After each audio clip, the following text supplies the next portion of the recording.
దేవునితో ఇదే క్రైస్తవ నిరీక్ష.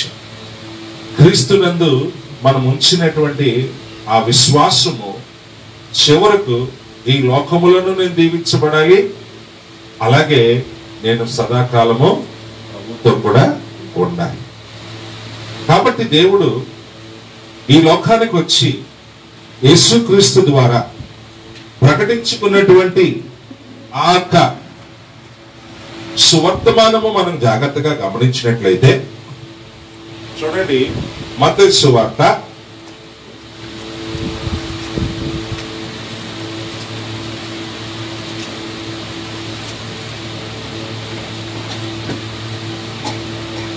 4వ అధ్యాయము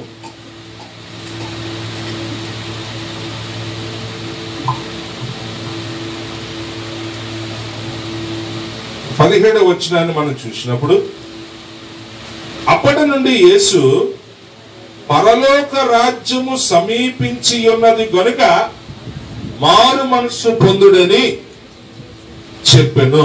హల్లెలూయా. ఈ లోకములో యేసుక్రీస్తు యొక్క నామము ప్రకటింపబడటంలో ఉన్నటువంటి గొప్ప ఉద్దేశం ఏమిటి అని అంటే, ఆయన ద్వారా ఈ పరలోక రాజ్య ప్రవేశము గురించి ఆయన మాట్లాడుతూ, దేవునికి పరలోక రాజ్యానికి ఉన్నటువంటి సంబంధం ఏమిటి అని ఒకవేళ మనం అనుకుంటే, ప్రతి వ్యక్తిలో ఉన్నటువంటి ఆశ ఏమిటంటే, ప్రభువా నువ్వు నన్ను దీవించాలి. కానీ ఆ దీవెన ఇహలోక సంబంధ పరమైన వరకే ఉంటే ఆఖరికి మనం ఏం చేసామండి, ఒకడు లోకం అంతా సంపాదించుకుని ప్రాణం పోగొట్టుకుంటే వానికి ఏం ప్రయోజనం? కాబట్టి యేసుక్రీస్తు ద్వారా ప్రకటింపబడినటువంటి ఆ పరలోక రాజ్య సువార్త ఈరోజు మనము మన దృష్టిలో లేకపోతే మన మనస్సులో అనగా క్రీస్తునందుంచిన మన విశ్వాసము మనలను ఆ రాజ్యములకు చేర్చే రీతిగా ఉండాలి. హల్లెలూయా. చేరుకునే రీతిగా కూడా ఉండాలి. మీరు నమ్మరు, శిలువ మీద వేలాడబడుతున్నటువంటి యేసుక్రీస్తు పక్కన ఉన్నటువంటి దొంగ, ఒక దొంగ ఏమో నన్ను కాపాడమనే అడిగాడు. అంటే ఏంటి? బతుకుంటే బహుశా కూడా తిని బతికేయచ్చు అని అనుకునే సిద్ధాంతంలో ఉన్నాడు. కానీ ఇక్కడ ఎలా బ్రతికాము అనే దానికంటే, నా బ్రతుకును నేను క్రీస్తులో ఎలా నడిపించుకున్నాను అన్న దానికే రెండో దొంగ మరి పెద్ద పీట వేశాడు. అందుకనే మరి దొంగ ఏ మూల నుంచి విన్నాడో మనకు తెలియదు. ఒక రకంగా చెప్పాలంటే మన మధ్యలోనే తిరుగుతూ ఉంటారు వారు దొంగని కూడా మనము అనుకోము. కాబట్టి ఆ దొంగ అడిగినటువంటి కోరిక ఏమైనా ఉంది అని అంటే, యేసు ప్రభు వారు పలికిన 7 మాటల్లో నేడు నీవు నాతో కూడా ఎంత గొప్ప ధన్యత. హల్లెలూయా. కాబట్టి ఇక్కడ మీరు జ్ఞాపకం చేసుకోవాల్సిన విషయం ఏంటంటే, ఆ దొంగ కోరినటువంటి కోరిక ఏమిటి, చేసుకున్న విన్నపం ఏమిటి అని అంటే, అయ్యా నీవు నీ రాజ్యముతో వచ్చినప్పుడు నన్ను జ్ఞాపకం చేసుకో. దేవుని స్తోత్రం.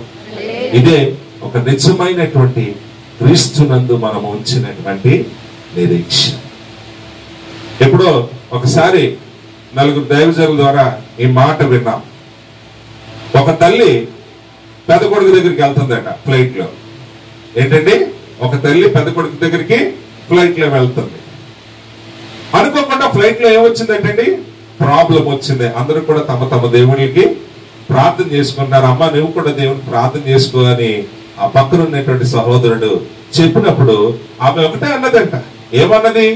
నేను బ్రతికుంటే నా పెద్ద కొడుకుని చూస్తాను, ఆయన కలుసుకుంటాను. ఒకవేళ నేను చనిపోతే నా పరమ తండ్రి నా యేసయ్యతో ఉంటాను. దేవునికి స్తోత్రం కలుగును గాక. కాబట్టి మన జీవితంలో మనం సంపాదించుకుంది ఏమిటి, ఎంత సంపాదించాము, ఎంత చక్కగా బ్రతికాము, ఏ రీతిగా మన బిడ్డలను పెంచుకున్నాము. ఇదిగో దేవుడు యాకోబులాగా యేషయ దగ్గరికి వెళ్ళి నీ సేవకునికి ఇచ్చిన బిడ్డలు, నీ సేవకునికి ఇచ్చిన ఆస్తి అని మనము చూపించుకోవడంలో తప్పు లేదు, ఎందుకంటే అది దేవుని యొక్క ఆశీర్వాదమే. అయితే ఈరోజు మనమందరము కూడా అబ్రహాము దేవుడను, ఇస్సాకు దేవుడను, యాకోబు దేవుడను పిలిపించుకున్నటువంటి ఆ గొప్ప ఘనత ఈ రోజు ఇక్కడ ఉన్నటువంటి ప్రతి ఒక్కరూ కూడా ఆ ఘనతను సంపాదించుకోవాలని నేను ప్రభు పట్ల మిమ్మల్ని కోరుకుంటున్నాను. హల్లెలూయా. కాబట్టి ఈరోజు మనమందరము కూడా ఆ పరలోక రాజ్యం యొక్క నిరీక్షణ మన జీవితంలో కలిగి ఉండకపోతే మనం ఎంత సంపాదించాము, ఏం బతికామనేది ఒక సున్నాగానే మన జీవితంలో మిగిలిపోతుంది. కానీ ఈరోజు ఒక మాట, నేను కూడా చేరి ఉందు నచ్చటాన్ని నేను ధైర్యముగా ఏమన్నారండి, చూడండి ఎంత చక్కగా ఉంటుందో. మనము యాత్రికులము పరదేశులమై ఉన్నామని ఆ ఏప్రిల్ రాసిన పత్రిక 11వ అధ్యాయంలోకి వెళ్తాడికి అబ్రహాము శారమ్మల యొక్క నిరీక్షణ మనం ఒక్కసారి చూద్దాం. 11, 13 చదువక. వీరందరూ ఆ వాగ్దానముల ఫలము అనుభవింపకపోయినను దూరము నుండి చూచి వందనము చేసి తాము భూమి మీద పరదేశులమును యాత్రికులమునై ఉన్నామని ఒప్పుకొని విశ్వాసము గలవారై మృతి పొందిరి. దేవునికి స్తోత్రం కలుగును గాక. అనుభవించామా అనుభవించలేదా అనేది పాయింట్ కాదు. పాలు తేనె ప్రవహించి దేశానికి నేను నడిపిస్తానని అబ్రహాంతో వాగ్దానం చేశాడు. అబ్రహాం ఆ ప్రాంతంలో ఉన్నాడు. అయితే ఒక విషయాన్ని మర్చిపోలేదు, ఏమున్నా లేకపోయినా నా ప్రభుతో నేను సదాకాలము ఉంటాను. నా ప్రభుతో నేను సదాకాలము ఉంటాను. కాబట్టి వారిద్దరూ కూడా ఏం చేశారంటే ఆ విశ్వాసము కలవారై వారు మృతి పొందారట. హల్లెలూయా. ఈరోజు క్రైస్తవ జీవితంలో ఆ నిరీక్షణ మనము కోల్పోతే మనం ఈ లోకంలో ఎంత సంపాదించుకుని ఎంత వైభవం అనుభవించినా ఆఖరికి మనము సంపాదించుకోవాల్సిన ఆ పరలోక రాజ్యాన్ని మనం పోగొట్టుకుంటే మనకన్నా మనకన్నా మనకన్నా నా ప్రేమ దేవులారా, ఈ రాత్రి మరొకసారి మిమ్మల్ని ప్రభుని బట్టి బ్రతుకులాడుకుంటున్నాను. మనమందరము కూడా పరలోక రాజ్య పౌరులం. అందుకనే చూడండి, ఒక చక్కని మాట మీకు చూపించాలని నేను కోరుకుంటా ఉన్నాను. దానియేలు 2వ అధ్యాయము, సమయం చాలా అయిపోయింది అయినప్పటికీ 2 మాటలు చెప్పి నేను ముగిస్తాను. దానియేలు 2వ అధ్యాయము 44, 45 వచనాలు త్వరగా చదువుదామా. తీసినవాడు ఉంటే ఆ రాజుల కాలములో పరలోకమందున్న దేవుడు ఒక రాజ్యమును స్థాపించును, దానికి ఎన్నటికి నాశనము కలుగదు. ఆ రాజ్యము దాన్ని పొందు వారికి గాక మరి ఎవరికి చెందదు. అది ముందు చెప్పిన రాజ్యములన్నిటిని పగలగొట్టి నిర్మూలము చేయను గాని అది యుగ యుగములకు వరకు నిలుచును. హల్లెలూయా. కాబట్టి ఈ రోజు నీవు నేను సంపాదించుకున్న దానికంటే నీవు పొందుకోబోయేటటువంటి ఆ దేవుని రాజ్యం అట ఎలా ఉంటదంటండి, అది యుగ యుగముల వరకు నిలుచును. ఆ పరలోకమందున్నటువంటి దేవుడే ఆ రాజ్యాన్ని స్థాపించి ఆ రాజ్యం అట ఎవరికి ఇవ్వబడుతుందటండి, దానిని పొందుకునే వారికి గాక మరి ఎవరికి కూడా చెందదు. హల్లెలూయా. ఎంతమంది పరలోక రాజ్యం స్వతంత్రించుకోవాలని ఆశతో ఉన్నారు? అమ్మాయి లోకంలో మీరు బిడ్డలు కావాలా, ఆస్తి కావాలా, అన్ని సంపాదించుకోండి. కానీ ఈరోజు నీ ప్రభు యొక్క సన్నిధి మాత్రం నువ్వు ఏమాత్రం పోగొట్టుకోకుండా నువ్వు కాపాడుకోవాలని నేను ప్రభు పట్టి కోరుకుంటున్నాను. హల్లెలూయా. ఎందుకో తెలుసా, యోబు తన జీవితంలో ఎన్ని సంపాదించుకున్నాడో, ఎన్ని పోగొట్టుకున్నాడో, కానీ దేవుని సన్నిధిని ఆయన ఇప్పుడు కూడా విడిచిపెట్టుకోకుండా పోగొట్టుకున్న దాన్ని కూడా తిరిగి సంపాదించుకున్నటువంటిది గొప్ప విశ్వాసంగా మన ముందు మనం నిలబడతాం. హల్లెలూయా. కాబట్టి ఆ దేవుని సన్నిధి ఎల్లప్పుడూ కూడా నీకు నాకు నిరంతరము తోడుగా ఉండినట్లుగా ఆ పరలోకమందున్నటువంటి దేవుడే తన యొక్క కుమారుని ద్వారా తన రాజ్యమునకు వచ్చినటువంటి శుభవార్తను ప్రకటింప చేసుకుని ఆ రాజ్యములో మీరు చేరాలని, ఆయన రాజ్యము ఎలా ఉంటదండి, యుగ యుగముల వరకు నిలుచును. హల్లెలూయా. ఇప్పుడు నువ్వు చాలా మంది ఏం చేస్తున్నారంటే, ఉన్నతమైనటువంటి వాడు, మేము ఏంటి చంద్రుడి మీద ఇల్లు, ఎక్కడేంటండి చంద్రుడి మీద ఇల్లు. ఎవరు డబ్బులు ఎక్కువ అయిపోయినారు, మరి చంద్రుడి మీద ఇల్లు ఇప్పుడు కడతారు నాకు తెలియదు. నువ్వు ఎంతకాలం బతుకుతావు నీకు తెలుసా? చంద్రుడి మీద ఇల్లు కట్టుకోవడానికి ఇప్పటి నుంచే నువ్వు ఇన్వెస్ట్మెంట్. హల్లెలూయా. కానీ నువ్వు ఎంతకాలం బతుకుతావో తెలియదు. కానీ నువ్వు మరణిస్తే ఆ దేవుని రాజ్యంలో నేను ఒక ఇల్లుని సంపాదించుకోవాలన్న ఆశ ఈరోజు మన జీవితంలో మనకు కలిగి ఉంటే, ఇదిగో ఒకటి అంటున్నాడు కదా, నా నీతిని నా రాజ్యాన్ని వెతకండి, సమస్తము కూడా నేను మీకు ఇస్తాను. ఎందుకంటే ఆయన మన రాజు, మన ప్రభువు. ఆయన రాజ్యములో ఉన్న వారికి ఏ మేలును కూడా ఆయన కదా చేయడు. ప్రకటన గ్రంథంలో ఎంత చక్కగా మాట్లాడుతుందంటే, యవ్వనులట మరి చక్కగా కొత్త ధాన్యమును కొత్త ద్రాక్షారసముతో తృప్తిపరచబడతారు. ఏంటండి యవ్వన బిడ్డలు ఏం చేస్తారేంటండి, కొత్త ధాన్యముతోనూ, యవ్వనస్తురాళ్ళు కొత్త ద్రాక్షారసముతోనూ తృప్తిపడతారు. అంటే అర్థం ఏమిటి? వారి జీవితాలు దేవుడు ఆ రీతిగా ఫలభరితం చేసే దేవుడు. కాబట్టి ఈ రోజు మన జీవితంలో ఆయన రాజ్యం యొక్క ప్రవేశము మనము చాలా బలముగా గురి కలిగి ఉండాలి. అందుకనే ఆ రాజ్యంలో ఎలా ఉంటదట, దానియేలు 7వ అధ్యాయం 14వ వచనం చెప్తున్నాడు. దానియేలు గారి దర్శనం చూస్తూ 7వ అధ్యాయము 14వ వచనం అంటాడు, సకల జనులను రాష్ట్రములను ఆయా భాషలు మాట్లాడు వారును ఆయనను సేవించినట్లు ప్రభుత్వమును మహిమయు ఆధిపత్యమును ఆయనకి ఇయ్యబడను. ఆయన ప్రభుత్వము శాశ్వతమైనది, అది ఎన్నటన్నటికి తొలగిపోదు. ఆయన రాజ్యము ఎప్పుడునూ లయము కాదు. హల్లెలూయా.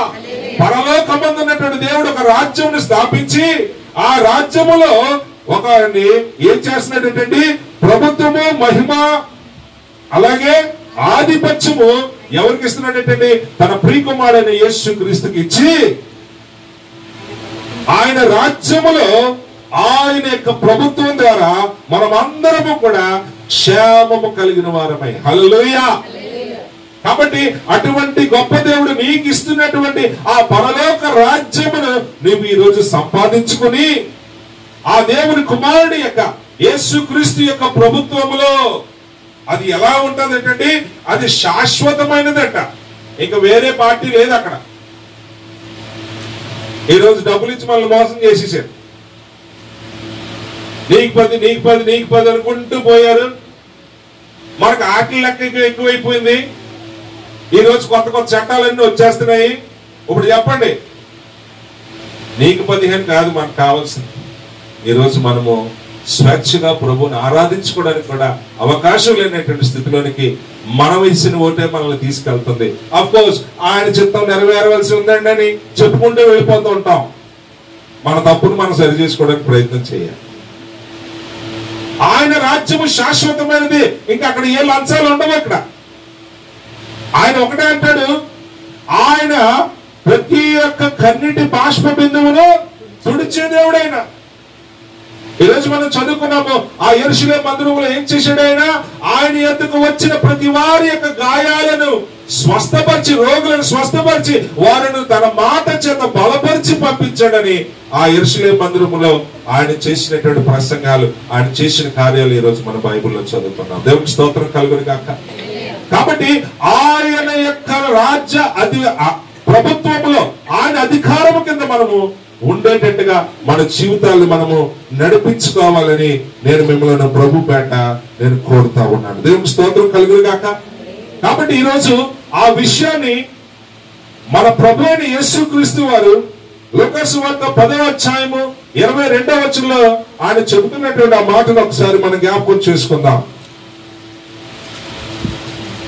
చదవండి. సమస్తమును నా తండ్రి చేత నాకు అప్పగింపబడి ఉన్నది. కుమారుడెవడు తండ్రి తప్ప మరి ఎవడను ఎరుగడు. తండ్రి ఎవడు, కుమారుడును, కుమారుడు ఎవనికి ఆయనను బయలుపరచనుద్దేశించును, వాడును తప్ప మరి ఎవ్వడును ఎరుగడని చెప్పాను. దేవుని స్తోత్రం కలుగును గాక. యేసు ప్రభు అంటున్నాడు కదా, మత్తయి సువార్త 28వ అధ్యాయం 18వ వచనంలో కూడా అదే మాట సెలవిస్తున్నాడు. మీరు ఒకసారి చూసినట్లయితే ఏమంటున్నాడు చూడండి, భూమి మీదను ఆకాశం మీదను నాకు సర్వాధికారము ఇయ్యబడి ఉన్నది. ఇదే మాటను అక్కడ ఇంకోలాగా చెప్పాడు, నాకు సర్వాధికారము ఇయ్యబడి ఉన్నది. ఇక్కడ ఈ యొక్క 10వ అధ్యాయము ఇదే మాట 11వ అధ్యాయంలోనే, మత్తయి సువార్త 11వ అధ్యాయం 27వ వచనంలో కూడా కనపడుతుంది. ఇక్కడ కూడా అంటున్నాడు, నా తండ్రి చేత నాకు సమస్తము కూడా అప్పగింపబడి ఉన్నది. తండ్రి కుమారుని ఎరుగును, కుమారుడు తండ్రిని ఎరుగును.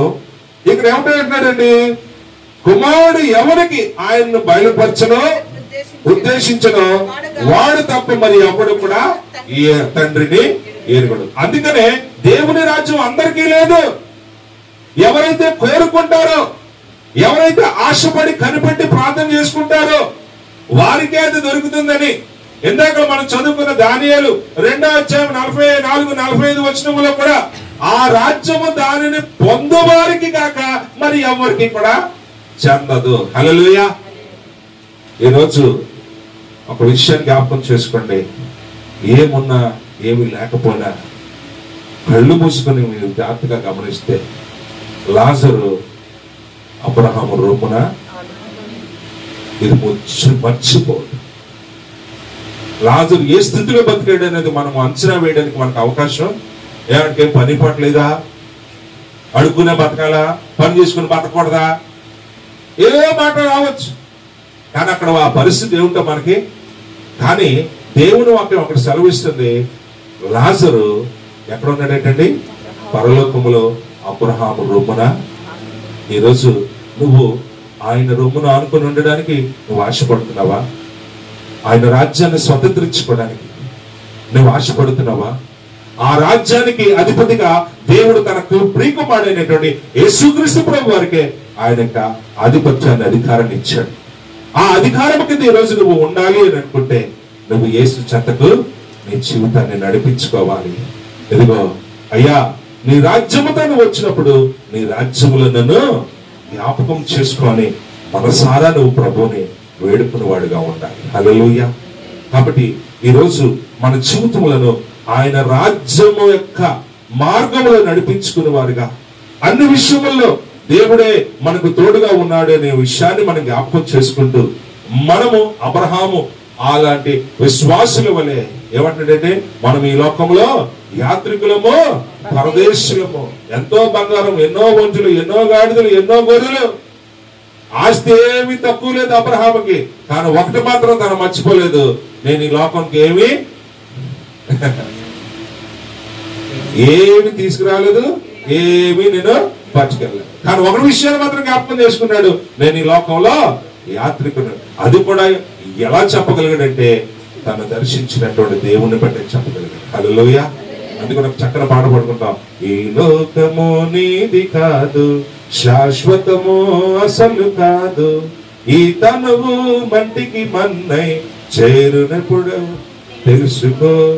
కాబట్టి మన జీవితాలను ఆ యేసయ్య అధికారము కింద నడిపించుకుంటూ, ఆ పరలోక రాజ్యములో నేను కూడా ఒక చోటు సంపాదించుకోవాలనే గురితోనే ఈరోజు యేసుతో మన ప్రయాణాన్ని కొనసాగించాలని, ఆయన ప్రభుత్వం కింద నువ్వు ఉన్నప్పుడు, ఈరోజు చెప్పాను కదా, ఆయన ఎందుకు విశ్వాసం ఉంచువాడు ఎంత మాత్రము కూడా సిగ్గుపరచబడడు. కాబట్టి నా ప్రయాణం నా యేసుతో నేను ముందుకు కొనసాగిస్తూ నేను కూడా నా రాజ్యానికి నేను చేరుకుంటానని ఎప్పుడో ఆంధ్రప్రదేశ్ చర్చిలో మా చిన్నప్పుడు సండే స్కూల్లో నేర్పించిన పాట, ఉన్నత రాజ్యమునకు వెళ్ళేదను, రక్షణ పడవలో నేను రక్షణ పడవలో, ఉన్నత రాజ్యమునకు వెళ్ళేదను, రక్షణ పడవలో నేను రక్షణ పడవలో, అచ్చాట చూచేద నోవాహును, కానీ అతని పడవను అచ్చట చూడను, ఎందుకంటే అది అశాశ్వతమైనది. అచ్చాట చూచేద నోవాహును, కానీ అతని పడవను అచట చూడను. నోవాను చూచెదా కానీ పడవను చూడను. తర్వాత యోనా చేప. నోవాహు చూచెదా కానీ పడవను చూడను. ఉన్నత రాజ్యములో యోనాను చూచేదా అక్కడ చూచేదా యోనాను. కానీ అతని చేపను అతడు చూడను. యోనాను చూచెదా కానీ చేపను చూడను. యోనాను చూచెదా కానీ చేపను చూడను. ఉన్నత రాజ్యములో ఉన్నత రాజ్యమునకు వెళ్ళేదను. రక్షణ పడవలో నేను రక్షణ పడవలో. ఆ రాజ్యం చేరాలంటే యేసు ప్రభు మార్గం, యేసు ప్రభు సత్యం, యేసు ప్రభు జీవము. ఆయన తప్ప వేరే మార్గములో ఎవ్వరు కూడా పరలోక రాజ్యం సంపాదించుకోలేరు. ఈ భూమి మీద నువ్వు దీవించబడాలన్నా, పరమందు నువ్వు దీవించబడాలన్నా ఆ గొప్ప రాజు మనకు దేవుడి చేత అనుగ్రహించబడ్డాడు. ఆయనకి సమస్త అధికారము అనుగ్రహించబడింది కాబట్టి ఆయన అధికారానికి మన జీవితాలను అప్పగించుకుందాం. ఈ లోకములను దీవించబడదాం, పరలోకములో కూడా ఆయన మహిమలో నిలబడతాం. దేవుడి మాటలు మన వ్యక్తుల్లో దీవించిన గాక. ఆమేన్. దేవుడికి స్తోత్రం కలుగును గాక. మరి ప్రతిరోజు రేపు పరిశుద్ధ వారము ప్రారంభం.